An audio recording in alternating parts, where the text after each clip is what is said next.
Hi, welcome to Pennsylvania Newsmakers, and thanks for watching. Well, the presidential balloting and all of those other offices is over, but guess what? The post-election analysis continues. That and more following these words. This is Pennsylvania Newsmakers, a fast-paced, unrehearsed weekly discussion with and about the leaders who shape your world. And now, here's your host, Terry Madonna. Hi, welcome back to the program. Well, you thought this was the election that wouldn't end? 21 months for the presidential election, almost that long for a bunch of these other offices that we're going to talk about. Post-election analysis here on Pennsylvania Newsmakers. I'm joined by a trio of Pennsylvania's leading journalists. Sitting here on my right, your left, is Brad Brumsted with the Pittsburgh Tribune-Review. Across the table is John Micek from the Allentown Call. Next to John Micek is Robert Swift, Times-Shamrock newspapers. Gentlemen, welcome. Thank you. Let's do it. Let's do it. Brad, I want to start with you. 11 points, Obama victory. Some of the polls had it, that substantial. Here's the question. This is 5 straight presidential elections won by the Democrats. Is it over for the Republicans when it comes to winning Pennsylvania? I don't think it is over, but certainly the days back in the 90s when we used to write about Pennsylvania being the most Republican state in the nation are over. But these things are cyclical, I think, and there's still enough red counties out there, if you look what happened in western Pennsylvania, that in a different climate with different candidates, especially if there's dissatisfaction at some point with parts of Obama's programs, it could swing the other way. Yeah. John, let's turn to another aspect of that. You've got the East looks like, it's the great beast all of a sudden. That's right. The huge vote out of the Philly burbs and the city and up where your paper's area, up in Allentown and Northampton, Lehigh and Northampton, even kept down the traditional Republican numbers in south central Pennsylvania. Is this really kind of the East is turning so heavily Democratic now and the West is filled with these Reagan Democrats? How would you assess that? I think we've seen sort of a shift now, haven't we? I mean, for a long time, it was the Nantucket sleigh ride of method of winning for Democrats. Turn out huge numbers in the East, and then hold on for dear life and hope you can beat that surge coming out of the West and central Pennsylvania. But I mean, what we saw out of here was just massive swells in Democratic registration, massive Democratic turnout. It feels like it's, at least in this race, in any case, there was a real momentum shift in favor of the... Yeah, I mean, how important, Robert, do you think this... I mean, 500,000 more registrations Democratic than Republican, and they now have... These have registration edges in Montgomery and Bucks, Dauphin. Is it Center County? Is that there? Center County? I don't think they've had those in any of those counties before. And even Chester County goes for Obama along with Dauphin County.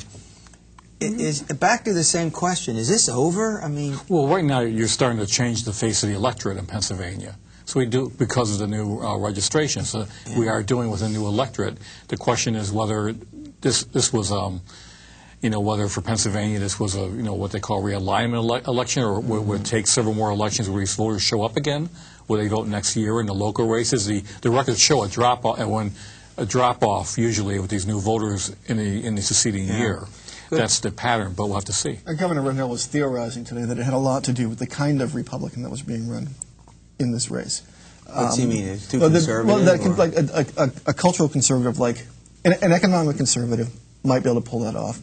But when you run a cultural conservative, like Sarah Palin, you have those moderate Republicans who get scared into the Democratic column.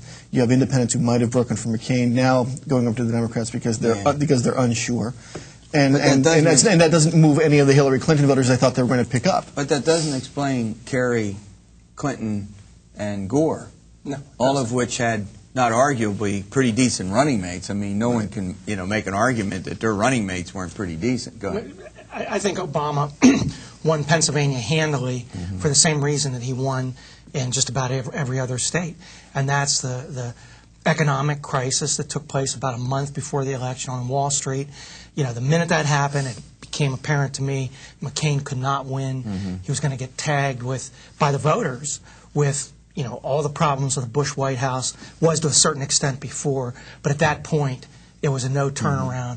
And I think that was the same here as in other states. The thing they had going for them in the state, of course, also was just omnipresence from arguably March right up until election day. 69 field offices, just an unprecedented ground operation to turn out voters. We're hearing stories yesterday. People were at the polls. Hey, do you need an umbrella to not get wet? Do you need a drink while you're thirsty waiting online?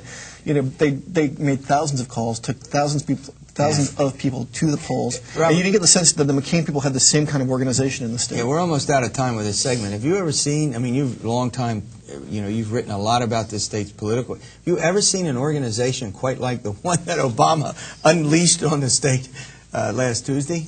No way, not in the modern times, not with the parties, the way they have been. Both parties have been, fractured at the county level for the last 30 years.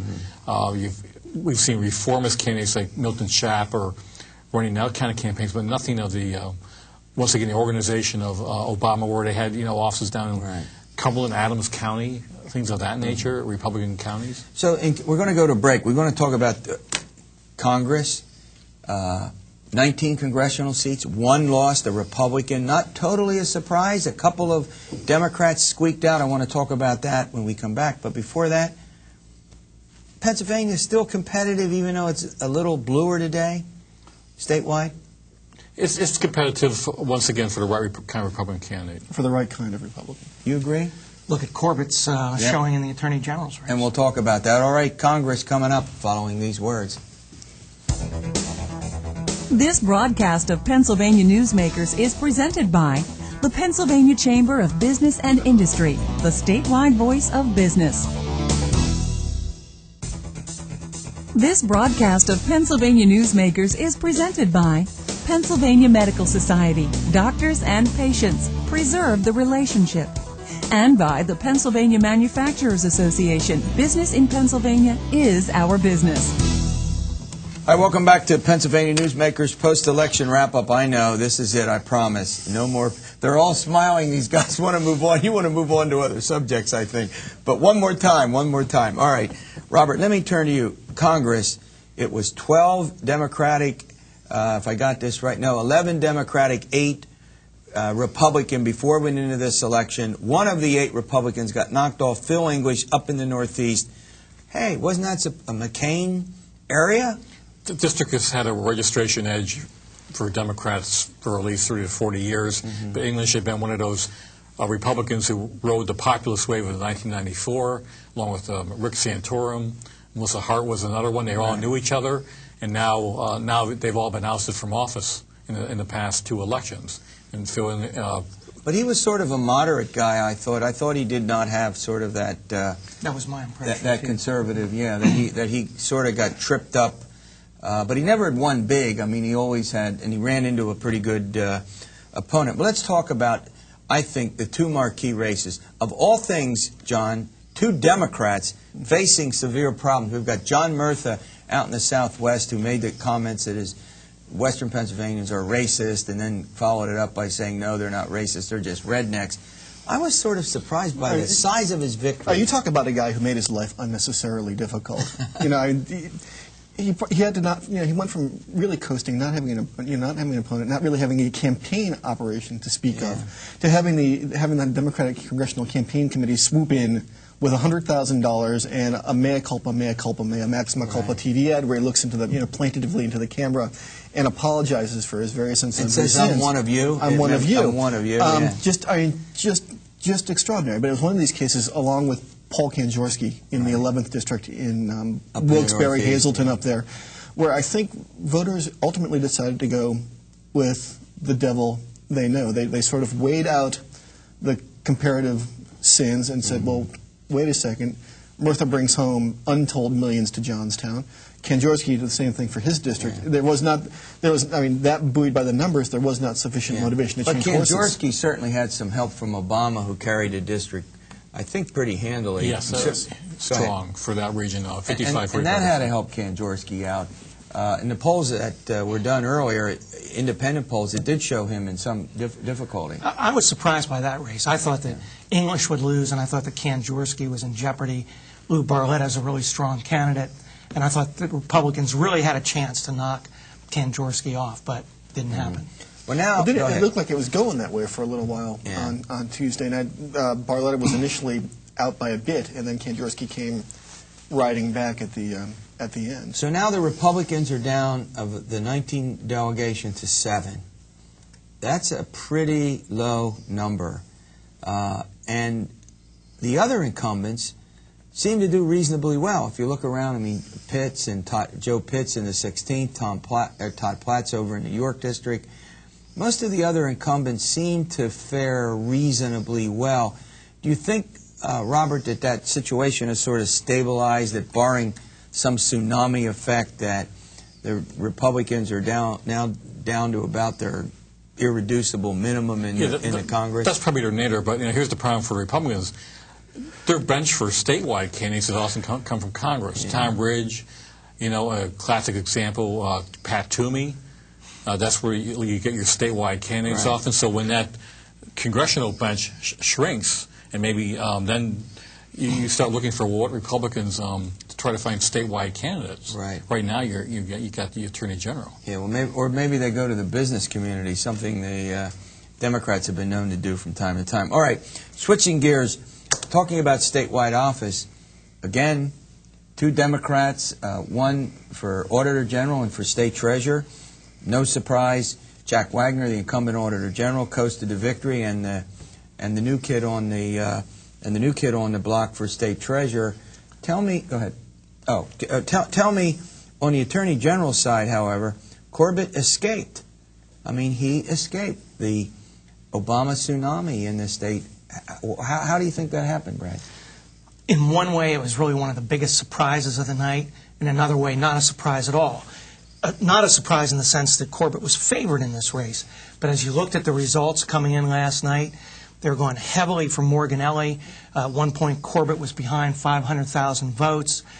Corbett eventually pulls it off. If you look at the results, Tom Corbett broke even, essentially, in Montgomery County. He won Bucks County. He won Allegheny County. And he had a huge red map through the western part of the state. He won Westmoreland County, Beaver County.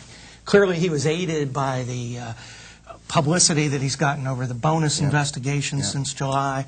And Morganelli, while really an aggressive candidate, wasn't the most polished candidate, and in a lot of ways was disadvantaged. He didn't have the money. But probably, Terry, the biggest overriding reason is that we haven't had a Democrat Attorney General since the office was made elective in 1980. Republicans play better to law and order issues, and that's the way it's going. It's one of those things where people are willing to make sort of a left turn. I mean, they can vote straight Democrat down the ticket. They get to Attorney General. They're more comfortable broadly with the idea of Republican chief prosecutor, and a guy who really hasn't done anything particularly egregious in office, coupled with the bonus cake publicity, bam, it just sort of breaks that way.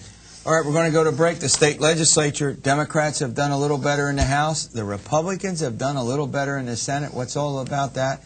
What is that all about, and what does it mean for guess who? Governor Rendell has to deal with them. You'll find out after these words. This broadcast of Pennsylvania Newsmakers is brought to you by Pennsylvania Credit Union Association. Pennsylvania Credit Unions, where people are worth more than money. To find a credit union that is right for you, check out ibelong.org. And by the Energy Association of Pennsylvania, Pennsylvania's energy information source. This broadcast of Pennsylvania Newsmakers is presented by the State System of Higher Education. 14 state-owned universities. The state system is the largest provider of higher education in Pennsylvania. And by the Hospital and Health System Association of Pennsylvania, working towards a healthy Pennsylvania. Hi, welcome back. We're doing our post-election review, the state legislature. You know, of all the people, Brad, who are really going to pay attention, that you think Governor Rendell was a little interested in those elections last Tuesday for the state legislature? Absolutely he was. He wanted to build up his margins a lot in the Democratic House. And he did some, not as much as he would have liked. It's going to be 104 to 99. Right. The Senate goes up 1 for the Republicans. It's going to be 30 to 20. And it's not going to change things that much, I think, but around the edges for Rendell it will. The Republicans might be a little more emboldened to fight him on some things, and the Democrats, he's going to have a little more support there. Might meet a change in Speaker with Denny O'Brien, who's in at the courtesy of Democratic leadership and a handful of Republicans. Good point. And of course, the future of the caucus, in the sense that we've got Bill DeWeese, who won re-election. He's the majority leader. Big questions about his relationship to all this bonus gate business and whether they re-elect him. But John, let me ask you this question. We've got Democrats picked up, by my count, 6 seats. They're up to 104. They only need, 102 to organize a chamber. That's right. That's not a huge edge, is it? No. It's problematic for them to hold on to their leadership structure there. Yeah. Plus, I think the other problem is that you think that the Governor Rendell, Robert, is going to finishing his second term. He's got 2 years. We all know what happens. Governors lose their interest. Heck, we had one leave. Ridge left. Thornburg had eyes on the Reagan administration, and Governor Casey had the health problems.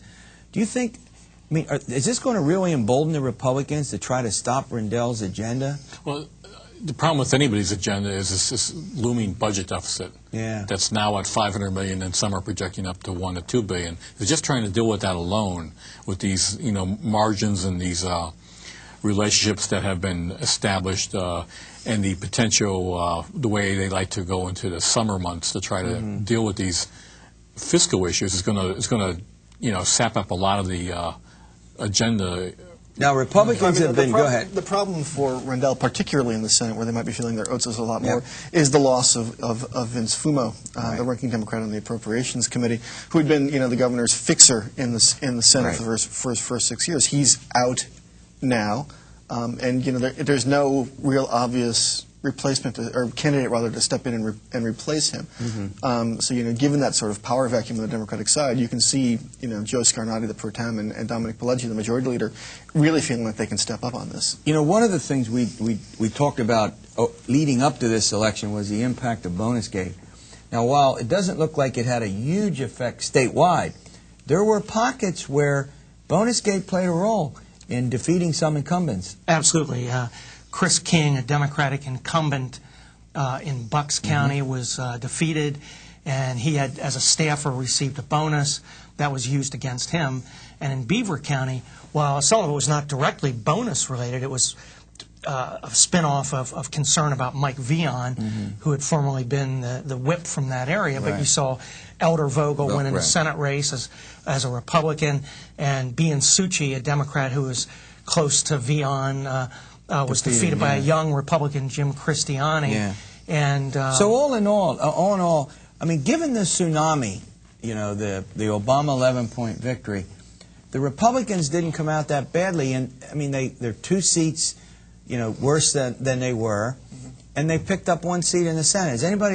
You all agree? They're not as in bad a shape as they could have been, maybe. No? This is one of those things where it was like the pay raise, where the damage was really, really localized, and you didn't see. You couldn't paint bonus gate with that wider brush, despite their efforts to. All right, we'll continue. We're going to talk about the fate of Governor Rendell as he goes into his last 2 years of his incumbency. Back in a moment. This broadcast of Pennsylvania Newsmakers is presented by Highmark Blue Shield, changing the way health plans work for business with a variety of plan options for employers and more choices for employees. Information is available at highmark.com. Have a greater hand in your company's health. And by the Pennsylvania Healthcare Association, the future of long-term care. This broadcast of Pennsylvania Newsmakers is presented by Penn Future, where we believe that every environmental victory grows the economy, and by the Pennsylvania Cyber Charter School, bringing educational innovation and freedom to the children of Pennsylvania. Hi, welcome back to the program. All right, Robert Swift, Rendell, 2 more years, Republicans emboldened, Lieutenant Governor Knoll with a very, very serious health problem, which, by the way, no one is fully sure as we tape this program about the dimensions of that health program. Does that really tie Governor Rendell into this state the way previous governors were not? Governor Rendell has been saying now for months that he's going to finish out his term. If he was to entertain a prospect of being in the Obama cabinet, it would have to come after 2010, and there's been nothing to suggest that he would change on that. He would face if President Pro Tem Scarnati was to succeed as lieutenant governor, he would be turning over to a Republican. Yeah. And even in states where that scenario has happened, that has not been viewed kindly by the party. Well, not in this state, which is pretty heavily partisan, John. I mean, that would be a fate. That Governor Rendell, that would not sit well with Democrats all over the state. Should that scenario it's an unlikely occurrence anyway, given his commitment to party building and the amount of money he's spent using to build up the party organization over the last 6 years. The governor was saying as recently as election afternoon that he was committed through January of 2011, and if something presented itself after that, he'd be happy to consider it. He made only elliptical mention of Lieutenant Governor Knoll and her condition. To the degree to which that's factoring into his thinking is he's keeping his own counsel on that, but he made it pretty abundantly clear that he doesn't want to leave. Yeah, I mean, we all wish, the Lieutenant Governor Godspeed and well, and, we hope for a speedy recovery, but we don't exactly know a lot about her health. She's next in line to be governor should something happen to Governor Rendell. Probably less information about that than anything I've seen in a long time. It's been very guarded information, primarily at the request of her family. Even Governor Rendell, who has infrequently briefed us about this, that's about the best information we've gotten. There was a news release out this week saying that she was going to be released from Johns Hopkins and expected to return to her duties. But, we just don't have any detail as to this form of cancer that she has and how she really is dealing with it. All right, there have been communications from the Lieutenant Governor's memos posted to her official website, but whether or not they're in fact being spoken in her own voice, no one really knows. All right, great update. We're out of time. Of course, we've got the new legislative session coming up and lots of things to talk about in the weeks ahead. Thanks again. We'll see you next week for another edition of Pennsylvania Newsmakers, and as always, stay well.